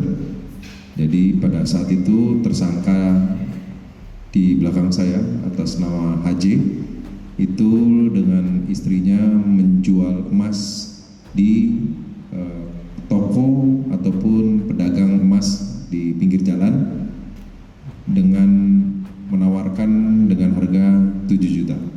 Tapi ditawar oleh pedagang emas dengan harga 5 juta. Sebelumnya memang dilakukan pengecekan untuk apakah keaslian emas tersebut oleh pedagang emas tersebut dengan alat yang dipunyai oleh pedagang emas tersebut. Pada saat dilakukan pengecekan terlihat asli, dilakukan pengecekan kedua juga katanya terlihat asli, sehingga diberikan uang sebesar 5 juta rupiah. Kemudian pada saat tersangka pergi, dicek kembali oleh pedagang tersebut, ternyata diduga emas tersebut adalah palsu, sehingga dilakukan pengejaran oleh pedagang emas tersebut, dan tidak jauh dilakukan pengejaran, makanya tersangka sedikit kaget, dan pada saat tidak jauh dari TKP, tepatnya di depan asrama Pos Aspol Sukajadi, terjadi ketangkap dan terjadi cekcok mulut dengan korban dan lain-lain. Dan ternyata setelah cekcok tersebut, dari tersangka mengeluarkan airsoft gun dan melakukan penembakan kepada korban. Karena ada penembakan, akhirnya dibantu oleh warga sekitar, dan akhirnya bisa diamankan tersangka di belakang saya. Kemudian kita bawa ke Polsek Sukajadi dan diperiksa lebih lanjut oleh jajaran Polsek Sukajadi. Untuk penerapan pasal, kami cukup banyak menerapkan pasal karena di situ ada beberapa tindak pidana. Yang pertama adalah penipuan, karena di situ ada penipuan emas yang bilang emas ternyata bukan emas. Kemudian pasal penganiayaan, kemudian pasal undang-undang darurat karena memiliki senjata tanpa izin, lain-lain. Aksi nekat pelaku ini dilakukan agar bisa membayar penginapan, dan airsoft gun yang digunakan ya baru dimiliki selama 6 bulan. Daerah mana mas motornya mas?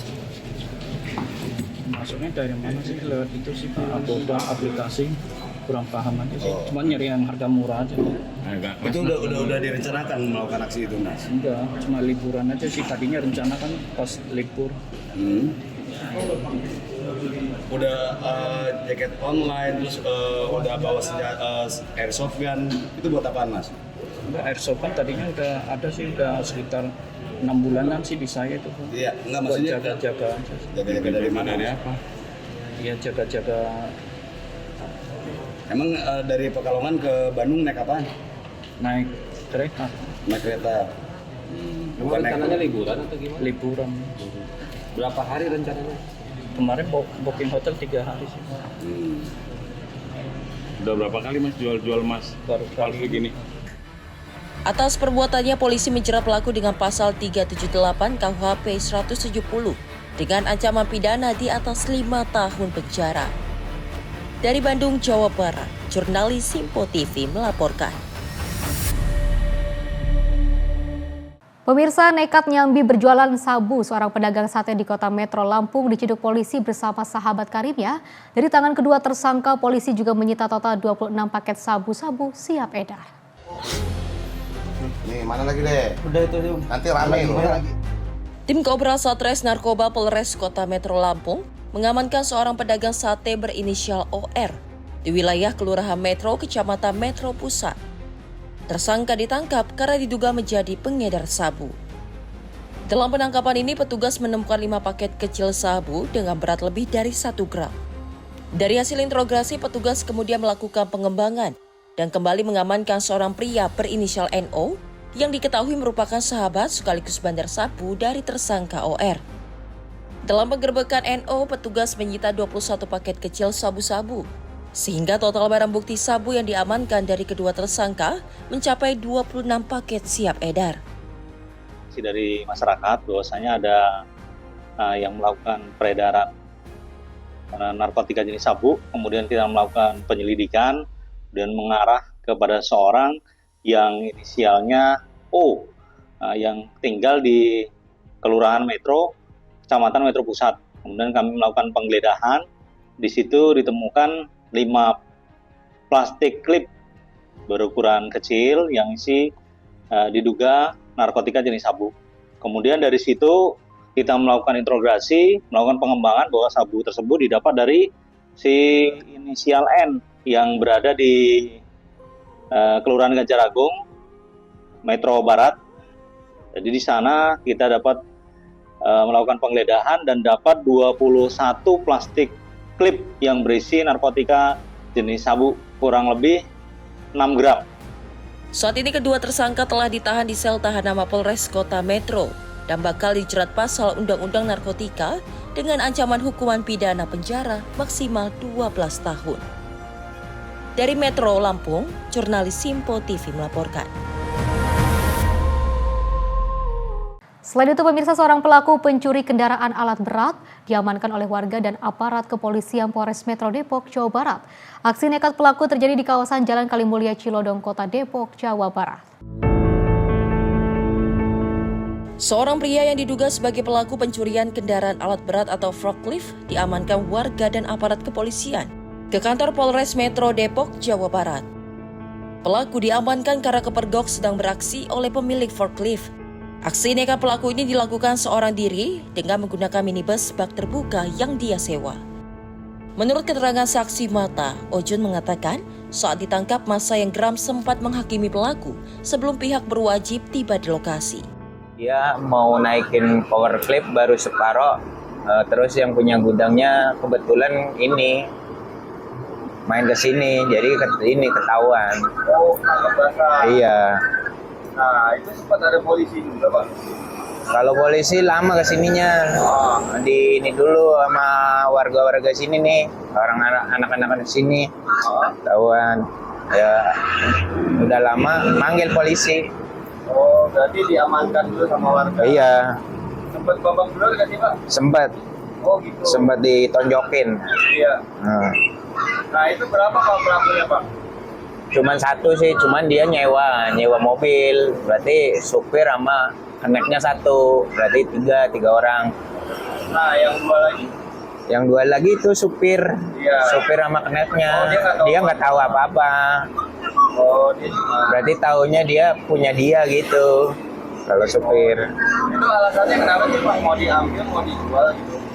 Ya mungkin dijual kali. Sementara itu, Kasih Humas Polres Metro Depok AKP Made Budi membenarkan adanya peristiwa percobaan pencurian tersebut. Ia mengatakan bahwa pelaku berdalih membawa kendaraan forklift tersebut untuk diservis atau diperbaiki.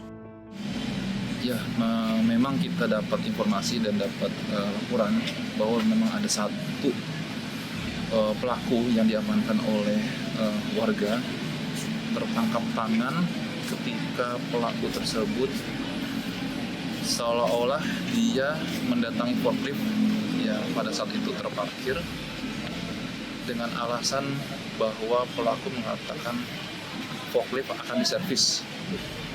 Ketika ketahuan dengan pemiliknya ataupun korban datang menemui pelaku dan ditanya, beralasan bahwa pelaku akan melakukan servis yang disuruh oleh rekannya di Jakarta. Padahal kenyataannya korban tidak pernah meminta siapapun untuk melakukan servis terhadap forklift miliknya.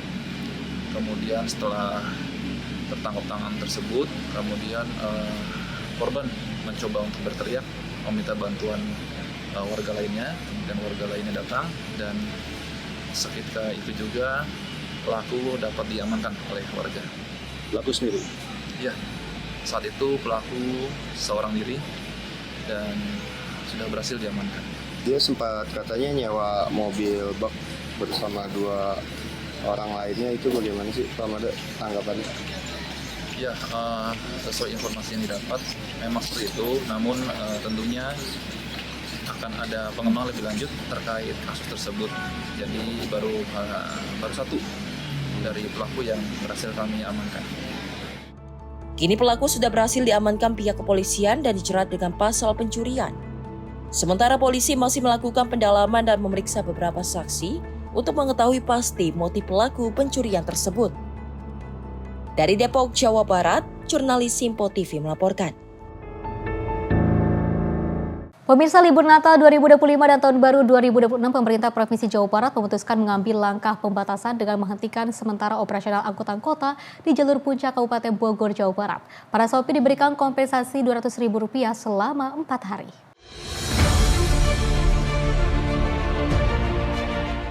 Pemerintah Provinsi Jawa Barat menghentikan sementara operasional angkutan umum di jalur puncak selama 4 hari dan memberikan kompensasi sebesar Rp200.000 per hari kepada supir. Kebijakan tersebut berlaku pada 24 hingga 25 Desember serta 30 hingga 31 Desember, guna mendukung pengaturan lalu lintas dan meningkatkan keselamatan pengguna jalan di kawasan wisata Puncak. Kepala Bidang Lalu Lintas Dishub Kabupaten Bogor, Dadang Kosasi, saat ditemui antara pada Rabu 24 Desember mengatakan, pemberian kompensasi secara non-tunai melalui Bank Jabar Banten kepada penerima yang telah terdata dan diverifikasi. Ia mengatakan jumlah angkutan umum yang terdampak kebijakan tersebut mencapai 750 kendaraan yang tersebar di 3 trayek utama. Selain itu, jumlah supir angkutan umum yang masuk dalam skema kompensasi mencapai 1.653 orang dari 3 trayek, yaitu Bogor Cisarua, Bogor Cibeduk, dan Ciawi Pasir Muncang. Penyalurannya dilewat Bank Jabar, karena udah punya rekening masing-masing. Itu Jabar, itu non-tunai. Yang rencananya akan dilaksanakan dengan meminta data-data jumlah sesuai yang akan dikasihkan untuk subsidi tersebut. Dadang mengatakan pemerintah Kabupaten Bogor bersama kepolisian, Satpol PP, dan Dishub Kabupaten Bogor melakukan pengawasan untuk memastikan angkutan umum tidak beroperasi selama kebijakan berlangsung. Pengawasan dilakukan secara intensif termasuk di jalur-jalur alternatif yang biasa dilalui angkutan umum. Meski demikian, pemerintah tetap memberikan pengecualian bagi kondisi darurat seperti untuk kepentingan medis masyarakat. Dari Bogor, jurnalis Simpo TV melaporkan. Selain itu, pemirsa, Mabes Polri pastikan izin penggunaan kembang api pada perayaan Tahun Baru mendatang tidak akan diberikan. Mengenai teknis razia dan sanksi terkait, Mabes Polri serahkan otoritas kepolisian tiap daerah.